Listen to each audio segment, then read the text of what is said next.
Hello, good day mga boss. Choy ulit ng DIY Crips. So, continuation ng installation natin ng bi-LED projector sa NMAX B2. Yan. So, doon sa last video natin, nagkabit tayo ng exhaust. Yan, ayun yung exhaust natin. Ngayon, itong bi-LED na natin, kakabit natin dito. Yan. Di bali yung bracket, kakabit na natin. Pero, yung upper portion pa lang yung kakabit natin. Iba rin kasi yung dito sa baba. Yan, iba pa rin to. So, hindi ko alam na kung magagamit pa natin ito or bibili na ako ng electronic type na pivot leveler. So, yung parang pang-adjust niya. Kung gagamitin ko siyang electronic type na, yung parang meron na kayong pinipindot para gumana. Yung pag-angat at baba nitong ating bi-LED projector. So, dito, meron tayong mga customization na gagawin. Dahil unang-una, ang layo. Ayan o. Tignan nyo. Itong butas na to, dito nakalagay yung parang pinaka pang pivot sa taas. Pero, ito yung pagkakabitan, napakalayo o. Tignan nyo. Yan, hindi abot yan. So, magko-customize na talaga tayo dito. Pero syempre, yung una, kailangan nyo muna makuha yung ganito. Yan. Pati ito. So ito, hindi ko alam kung magagamit pa natin to pero kinuha ko na rin. Yan. Saan nyo makukuha yan? Siyempre ito sa stock headlight nyo. So ganito. Yan. Yan. So kung mapapansin nyo, itong portion na to, nawala na yun nandito. Yung pang pivot sa taas. Yung adjuster sa baba, tinanggal ko na rin. Ito yan. Yan. Adjuster sa baba. Ito yung pivot sa taas. So, kailangan nyo matanggal yan. Bali, madali lang naman yan. Ito, may 3 screw lang yan sa likod. Ito. Isa, 2, 3. Matatanggal nyo na to. Pwede nyo nang tanggalin to. Pero ito kahit na ganito lang kaya na yan. Yan o. Dito lang. Yan. So, itong isa tanggal na natin. Pero ito kasi hindi nyo mahahatak to. Kailangan nyo muna tanggalin yung 3 tornilyo. So tatanggalin ko na muna yung 3 tornilyo, no? Tapos pakita ko sa inyo yung kabilang side nito. Di ba ito, no? Natanggal na natin yung 3 screw. Ito, maangat nyo na to. Yan.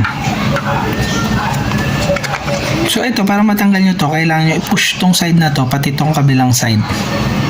Yan. So, tanggalin ko na muna, no? Hindi to kaya ng isang kamay. Ito na, no? Matanggal na natin yung mga pivot. Yan. Mga sa adjuster. So, ito, kailangan nyo lang to ikabit dito. Yan. Tapos ito din. Ito din, kabit na lang din natin. Although ito hindi ko alam kung magagamit natin to or hindi.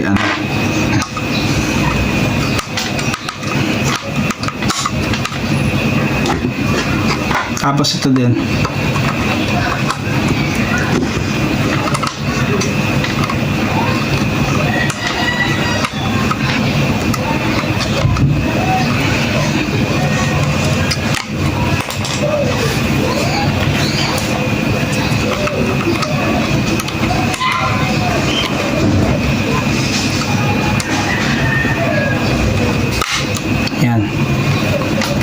So, nakabit na natin yung dito sa taas.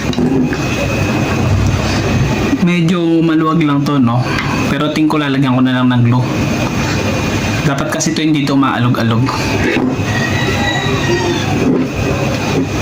Yan. Tapos dito naman, kailangan yung kuhain to. Ito. Pati ito. Ayan kasi yung nakakabit dito. Yan, kakabit natin dito yan.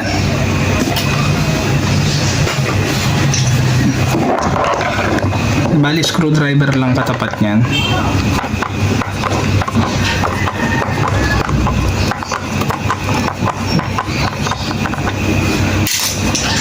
Yan. Yung kabila din.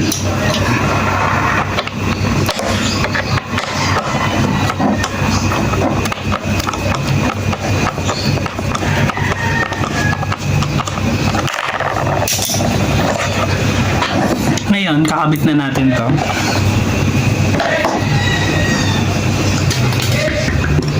Dito.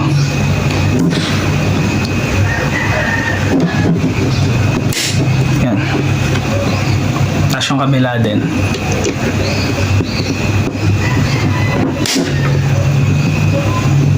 Yan. Tapos to, lalagyan ko na lang muna to ng glue para hindi umaalog-alog. Yan. Tapos mamaya, kailangan natin ng customized bracket para dito. So gawin ko muna, no, tapos papakita ko na lang sa inyo mamaya. Di bale, ito na, no? Ito, hindi ko na ito nilagyan ng glue. Ang ginawa ko, nilagyan ko lang ng washer dito. Sumikip na siya. Ayan, no, may washer. Kulay itim lang din, kaya hindi masyadong makita. Ayan, no, washer. Sumikip na siya. So, hindi na siya maalog. Tapos, ito yung kailangan nyo. Ganitong bracket. Need nyo magbutas, no? Depende kung gaano kataas yung pagkakabitan nyo ng bracket. So, ako, meron kasi ito talaga provision sa 2 butas. Nagbutas pa ako dito kasi ayun yung sasakto yung pinaka-bracket. Yan. So, sa unit up ko lang binili ang 45. Yan. Ganito siya karami. Siguro mga 6 na piraso to. Yan. Tapos, ang mangyayari ngayon, ito, need nyo i-screw doon sa headlight assembly nyo. Ito yung sample, oh. Yan.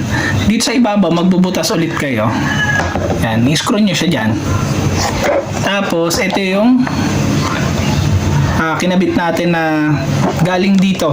Ayan, galing dito. Ayan. Na-move na siya ngayon dito. Ito naman yung isa pa. Bali dito naman yan sa kabilang side. Yan. So, ikakabit ko na muna, no? So, pagka nakabit nyo na to kabilaan, pwede nyo na ikabit tong bracket papaganito. Yan. So, ito, need ko na naman magbutas dito naman sa kabilang side dito. Yan, dito. Kasi dito yung butas nung kanina. Tapos ginamitan ko na ng silver bolts para hindi kalawangin. Yan. So, bubutasan ko na muna to, tapos kakabit na natin to dito sa ating headlight assembly.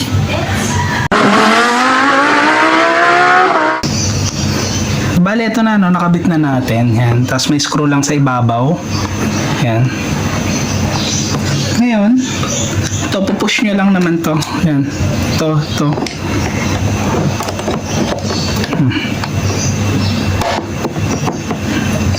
Yan. So, ayan na siya. Ayan. Ayan, no. Kagalaw-galaw na siya. Na-up, down na. Ang kailangan na lang natin is yung pivot leveling dito. Yung pang level natin sa baba. Bale, ito, hindi na kasi ito magagamit to. Ang layo na nung screw sa baba. Ayan, no. Yan. So ngayon gagawin na lang natin siguro ng paraan yung pang pivot natin sa baba. Yung pang level natin. Kasi wala na siya talaga. Hindi na siya pwede. Di bali, kailangan ko muna umorder ng mechanism para doon. So dito na muna matatapos to. So tapusin na natin tong video na to. No? Ingat kayong lahat. Ride safe. God bless.